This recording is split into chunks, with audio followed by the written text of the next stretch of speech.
Guys, I'm going to show you how to change your furnace filter. So it just depends on your furnace. This is a Carrier here.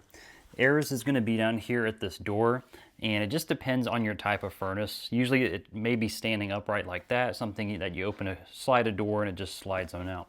Now a lot of the times these filters are a lot bigger than your standard filter that you would find up throughout the house. It says do not remove the door during blower operation.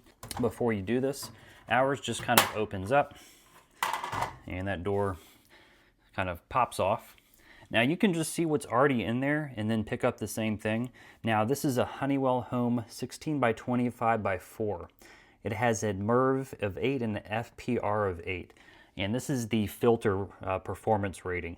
Now you can just pull this out. You can see the direction of the airflow, and you can see this one is pretty dirty.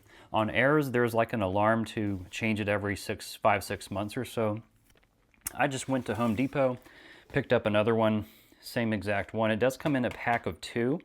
Now, as far as the FPR rating, they did have some there that were like an FPR of 10 or 12. The only issue with that is that it's going to make it work harder to get through the air filter is what I'm saying. I mean, unless you have asthma or something, the FPR of 12 is like a higher performance filter, meaning it's going to get rid of it's going to get rid of smaller particles in the air. And you can kind of see what you may need. This is more for like medium and large particles, dust, debris, pollen. If you have like asthma or something like that, maybe you would want a higher FPR, but I would probably max out at maybe 8 or 9, because when you get up to 10 to 12, it may put a little more extra strain on your furnace. So all we're gonna do, obviously this just pops on out. Now keep in mind, you don't have to get the name brand, but when you pick a replacement one, you're gonna wanna have it be the same dimensions as this, because this is not actually 16 by 25 by 4. The thickness may be different. The thickness on this one is actually 4 3/8. So if you got one that was just like a little bit under 4, it would be rattling inside and it wouldn't be that snug fit. So keep that in mind.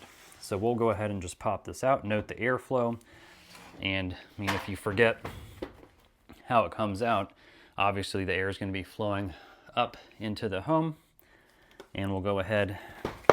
Got the new one here. I would recommend picking up a 2-pack because it's going to be cheaper that way. And just like that. So this door just slides back on. Now the cool thing on this door, once you get it on, I'll show you. This just has the little slots there that it pops into. On this one, it just kind of clicks in. You'll have to put a little bit of effort into it.